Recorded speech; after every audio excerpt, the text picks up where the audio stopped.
Saudara-saudari terkasih, apakah saudara sudah memulai hari ini dengan penuh sukacita dan punya niat untuk berbuat baik meskipun kecil? Semoga Tuhan memberkati niat baik saudara. Kita seringkali menderita dan kemudian frustrasi, terutama karena kita terlalu banyak pikir. Semua dipikirkan. Padahal ada banyak hal yang tidak bisa dipikirkan. Ada yang harus diterima, ada yang harus disyukuri, ada yang harus dicintai. Apakah berarti kita tidak harus berpikir? Bukan begitu maksudnya. Kita perlu berpikir apa yang memang bisa kita pikirkan. Tetapi ada yang tidak bisa kita pikirkan. Terutama tentang sesuatu di masa lalu, karena sudah terjadi. Ngapain dipikir? Oh, sudah terjadi, dipikir ya nggak akan terjadi apa-apa, tidak berubah, karena sudah terjadi. Yang sudah terjadi, sudah terjadi. Juga tentang masa depan. Kita tidak bisa memikirkannya secara detail, sampai-sampai kita khawatir. Itu juga tidak bisa. Karena banyak hal di masa depan juga tidak kita ketahui. Memangnya kita bisa tahu apa yang akan terjadi besok? Boleh berpikir, tetapi tidak harus sampai begitu berat memikirkannya sampai khawatir. Ada yang memang harus diterima, ada yang memang harus disyukuri, dan ada yang memang harus dicintai. Apapun itu. Dan semuanya ada di dalam diri kita. Kita bisa menerima karena kita yang menerima, kita bisa menolak karena kita yang menolak, bisa kita cintai meskipun itu berat. Karena kita yang bisa menentukan apakah mencintai atau membencinya. Maka ada yang harus kita pikirkan.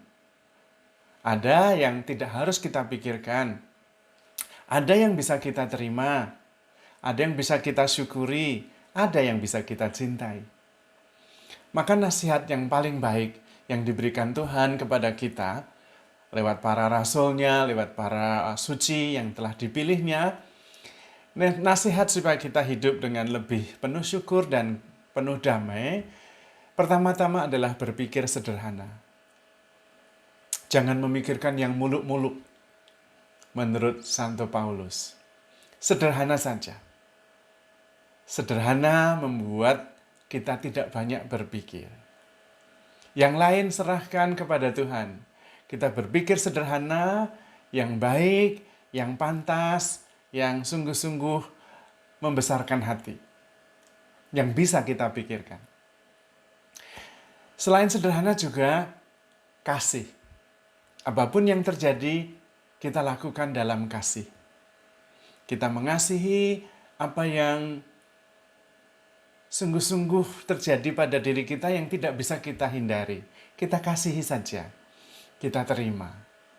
Kemudian kita syukuri. Dan yang ketiga adalah taat dan setia kepada kehendak Tuhan. Termasuk ketika peristiwa-peristiwa itu memang di luar kendali kita. Bisa jadi memang Tuhan menghendakinya.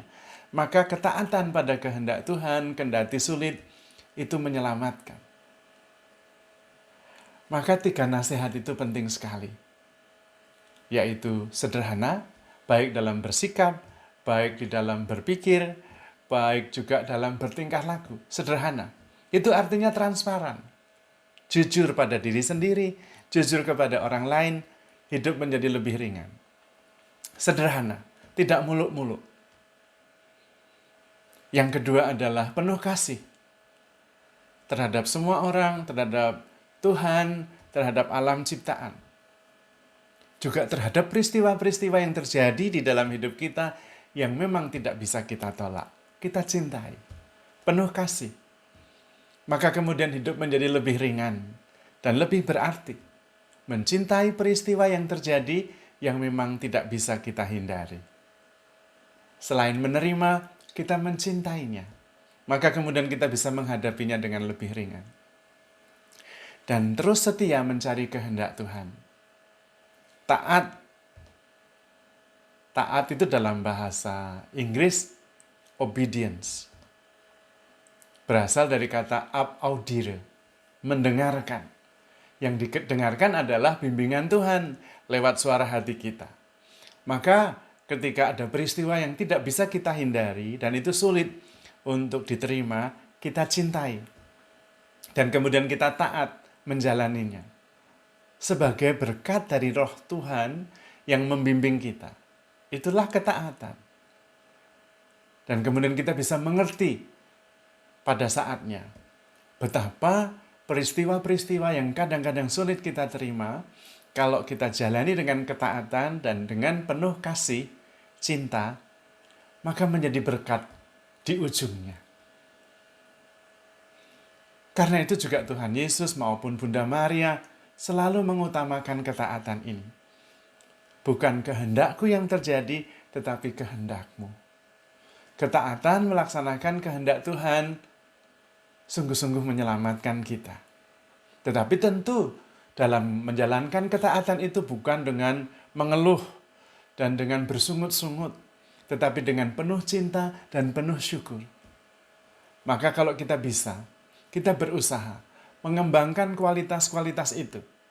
Kualitas ketaatan, mendengarkan bimbingan dan kehendak Tuhan dalam hidup kita, kemampuan untuk mencintai, termasuk peristiwa yang sulit kita terima. Tentu mencintai juga alam semesta, mencintai sesama, dan mencintai Tuhan. Bapak Suci kita dengan sangat indah menulis sebuah tulisan yang sangat indah, yaitu Laudato Si. Menggambarkan bumi ini adalah rumah kita bersama. Kita juga diminta untuk mencintainya, merawatnya. Juga termasuk peristiwa-peristiwa yang terjadi di dalamnya. Dan kemudian memang berpikir sederhana, tidak muyek, tidak banyak pikir. Sederhana dalam berpikir, banyak bersyukur. Sederhana juga di dalam menyatakan diri, mengungkapkan diri, dalam tingkah laku, jujur pada diri sendiri dan pada orang lain, itu menyelesaikan banyak hal. Dengan hidup sederhana, penuh kasih, dan taat pada kehendak Tuhan, pasti kita menemukan kehidupan yang membahagiakan. Karena dengan cara itu, taat, penuh kasih, dan sederhana, kita menjadi seperti Tuhan Yesus sendiri, yang melakukan semuanya karena mencintai kita. Dia yang maha tinggi, Allah yang maha perkasa, menjadi manusia yang sangat sederhana. Tidak banyak berpikir, tetapi bertindak, mengasihi dalam diam, bersyukur selalu atas rencana Tuhan, dan taat pada kehendak Bapanya. Dan itu menyelamatkan bukan hanya dirinya sendiri, tetapi seluruh dunia. Maka mari kita belajar mengikuti Tuhan, meneladan kesederhanaannya, kerendahan hatinya, cintanya yang begitu besar, dan ketaatannya yang tanpa syarat kepada Bapanya. Dengan cara itu, Tuhan menyelamatkan kita. Maka kalau kita mengikuti jalan itu juga, kita bisa menyelamatkan diri kita, bisa menyelamatkan juga banyak orang. Maka handle yourself with care, because you are loved. Tuhan memberkati.